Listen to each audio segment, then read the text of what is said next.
நான் உங்கள் ஆர்ஜி பிரகாஷ். வாங்க ஒரு கேள்வியோட ஸ்டார்ட் பண்ணுவோம். ஒரு டிசிஷன் எடுக்கும்போது நிறைய கன்ஃபியூஷன் வரும். அப்போ நிறைய பேர் நமக்கு அட்வைஸ் பண்ணுவாங்க, அவங்களோட கருத்துக்களை சொல்லுவாங்க. கடைசியில் என்ன ஆகுனா, அந்த ஒரு டவுட்டு ஒரு கன்ஃபியூஷன் நிறைய கன்ஃபியூஷனாக மாறிடும். எதை கேட்குறது, எதை விடுறது அப்படிங்கிற மாதிரி. அதுக்கான சொல்யூஷன் தான் இப்போ நம்ம பார்க்க போகிறோம். கற்றலின் கேட்டல் நன்று. மற்றவங்களுடைய கருத்துக்களை லிசன் பண்ணுறவங்க தான் டாப் லீடர்ஷிப்பில் இருக்காங்க இப்போ வரையிலுமே. பட் யார் சொல்கிறது கேட்குறது அப்படிங்கிற மாதிரி ஒரு கொஸ்டின் வருது. எல்லாரும் சொல்கிறதையும் கேட்ட முடியாது. எல்லாத்தோடைய கருத்துக்களும் ஈக்குவல் கிடையாது. நம்ம அம்மா அப்பா சொல்கிறதும், நம்ம ஃப்ரெண்ட்ஸ் சொல்கிறதும், இல்லை மற்றபடி வேறு தனிப்பட்ட முறையில் வேறு ஒருத்தவங்களுடைய கருத்துக்களும் ஈக்குவல் ஆகாது. ஸோ யார் சொல்கிறத கேட்கணும், எப்படி கேட்கணும் அப்படிங்கிறத பார்ப்போம். ஃபஸ்ட்டு ஒன், நமக்கு ஒருத்தவங்க அட்வைஸோ கருத்தோ சொல்ல வராங்க அப்படின்னா, அவங்க முதல்ல அந்த லைஃப்பை வாழ்ந்து பார்த்துருக்காங்களா, அந்த சூழ்நிலையை கடந்தவங்களா அப்படிங்கிறத பார்க்கணும். ஏன்னா அவங்களால மட்டும்தான் அந்த விஷயத்தை கிளியராக அண்டர்ஸ்டாண்ட் பண்ணி அதுக்கான சொல்யூஷனை சொல்ல முடியும். ஃபார் எக்ஸாம்பிள், ஒருத்தவங்க டிஎன்பிசி எக்ஸாம் படிக்கிறாங்க. படித்து 1 or 2 இயரில் அவங்க ஜாபுக்கு போயிட்டாங்க. அவங்க இப்படி தான் படிக்கணும், இதான் கரெக்டாக இருக்கும் அப்படின்னு சொல்கிறதுக்கும், இன்னொருத்தவங்க வேலைக்கே போகாமல் கிட்டத்தட்ட ஒரு 5-6 வருஷம் படிச்சுட்ருக்காங்க. அப்படி படிச்சுட்டு இருக்கவங்களுடைய கருத்தை கேட்குறதுக்கும் வித்தியாசம் இருக்குது. நீங்கள் கேட்கலாம், இவங்க தான் 5-6 வருஷம் படிச்சுட்டு இருக்காங்கல்ல, அப்போ அவங்கள விட இவங்க கிளியராக எக்ஸ்பிளைன் பண்ணுவாங்க, இவங்களுக்கு நிறைய நாலேஜ் இருக்கும் அப்படின்னு சொல்லலாம். பட் அந்த கரெக்டான நாலேஜ் இல்லாதனால தான் இன்னமும் அவங்க படிச்சுட்டு இருக்காங்க.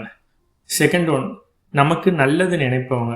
அதாவது நம்மளுடைய அப்பா அம்மாவாக இருக்கலாம், இல்லை ஃப்ரெண்ட்ஸாக இருக்கலாம், இல்லை சொந்தக்காரங்களாக இருக்கலாம், யார் வேணுமாலும் இருக்கலாம். நமக்கு நல்லது நினைப்பாங்க, நல்லது தான் செய்வாங்க அப்படிங்கிறவங்களுடைய கருத்து கண்டிப்பாக வேலிடாக இருக்கும். அது கொஞ்சம் நமக்கு கஷ்டமாக இருக்கும். திட்டுவாங்க, இல்லை இது இப்படி பண்ணாதுன்னு கட்டாயப்படுத்துவாங்க. பட் அது வேல்யூபிளானது. ஒரு சிலர் நம்மளுடைய ஃப்ரெண்ட்ஸாக கூட இருக்கலாம், சொந்தக்காரங்களாக கூட இருக்கலாம். தான் முன்னாடி போயிடுவோமோ அப்படிங்கிற ஒரு பயத்தில் கூட தப்பான வழியை காட்டுவாங்க அட்வைஸுங்கிற பேரில். ஸோ நீங்கள் தான் இதை முடிவு பண்ணணும், யாரை நம்பணும், யார் நமக்கு நல்லது பண்ணுவா அப்படின்ட்டு. Third one, logic plus reason. லாஜிக்கும் ரீசனும் கரெக்டாக இருந்தால் போதும். அதாவது இது யார் வேணுமோ சொல்லலாம். அம்மா அப்பாவாக இருக்கலாம், டீச்சர்ஸாக இருக்கலாம், நம்ம ஃப்ரெண்ட்ஸாக இருக்கலாம், சொந்தக்காரங்களாக இருக்கலாம், இல்லை முன்ன பின்ன தெரியாதவங்களாக கூட இருக்கலாம். இதில் கரெக்டான ரீசனும் லாஜிக் இருந்துச்சுன்னா நம்ம அக்செப்ட் பண்ணிக்கலாம். ஃபார் எக்ஸாம்பிள், ஒரு வெள்ளாமை பண்ணுறாங்க, விவசாயம் பண்ணுறாங்க ஒரு நிலத்தில். அந்த நிலம் கள நிலமாக இருக்குது. கூடவே ரொம்ப கல் பாறைகள் நிறைஞ்ச ஒரு இடமா இருக்குது. அதே சேம் டைம் பார்த்திங்கன்னா அது சம்மர் சீசன். ஸோ அவங்க ஒருத்தவங்க சொல்கிறாங்க விவசாயிக்கிட்ட, இந்த டைமில் விவசாயம் பண்ணிங்கன்னா பயிர் வளராது, காஞ்சிரும், ஏன்னா இந்த மாதிரியான சுச்சுவேஷன் அப்படிங்கிற மாதிரி எடுத்து சொல்கிறாங்க.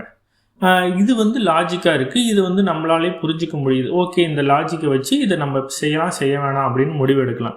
சும்மா எந்த ஒரு ரீசனுமே இல்லாமல், லாஜிக்குமே இல்லாமல், இந்த டைமில் இந்த இடத்துல நீங்கள் விவசாயம் பண்ணாதீங்க அப்படின்னு சொல்லும் போது அது அக்செப்ட் பண்ண முடியாது. ஸோ லாஜிக் ரீசன் யார் சொன்னாலும் அக்செப்ட் பண்ணிக்கலாம். அதாவது ஸ்டார்ட் பண்ணும் போதே எல்லாரும் இப்படி தான் இருக்காங்க, எல்லாரும் இதை தான் சொல்கிறாங்க அப்படின்னு ஒருத்தவங்க ஸ்டார்ட் பண்ணுவாங்க. அவங்களுடைய ஸ்பீச் பார்த்திங்கன்னா பொதுவாக அவங்களுக்கே ஒரு கிளாரிட்டி இல்லாத மாதிரி தான் தெரியும். ஏன்னா யார் இந்த வார்த்தையை சொன்னாங்க அப்படின்னு அவங்களுக்குமே தெரியாது. அந்த மாதிரியான ஸ்பீச்சை ஸ்டார்டிங்லேயே அவாய்ட் பண்ணிக்கிறேங்க.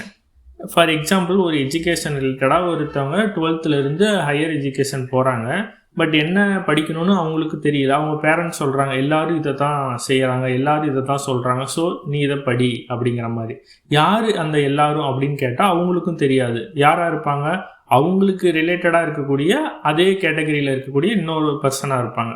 ஸோ இந்த மாதிரியான வார்த்தையை ஸ்டார்ட் பண்ணும் போதே அதில் கிளாரிட்டி இல்லை அப்படின்னு முடிவு பண்ணி இதை ஸ்கிப் பண்ணிடுங்க. யார் என்ன சொன்னாலும் ஃபஸ்ட்டு நீங்கள் உங்கள் மனசுக்குள்ளே ஒரு கொஸ்டின் கேட்டுங்க.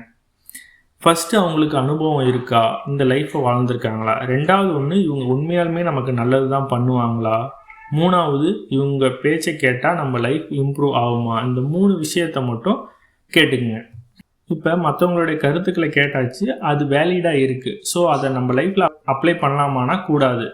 ஏன்னா நம்ம லைஃப்பை பற்றி நமக்கு தான் ஃபுல்லாக தெரியும்.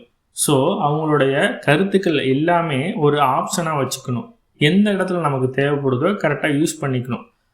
அதே மாதிரி மற்றவங்களுடைய கருத்துக்களை முழுசாக அப்ளை பண்ணி நம்ம லைஃப்பை கொண்டுட்டு போக முடியாது. அப்படி கொண்டுட்டு போனோம்னா அது நம்மளுடைய லைஃப்பாக இருக்காது, அவங்களுடைய கண்ட்ரோல்டாக தான் நம்ம இருப்போம். ஸோ எந்த ஒரு முடிவுமே நம்ம லைஃப்பில் நம்மளா எடுக்கிற மாதிரி இருக்கணும். இந்த மாதிரி டே டு டே லைஃப்பில் நம்ம எல்லாருக்கும் நடக்கிற ரியல் ப்ராப்ளமை எளிமையாக இந்த சேனலில் பேசுகிறோம். உங்களுக்கு யூஸ்ஃபுல்லாக இருந்தால் சப்ஸ்கிரைப் பண்ணுங்கள்.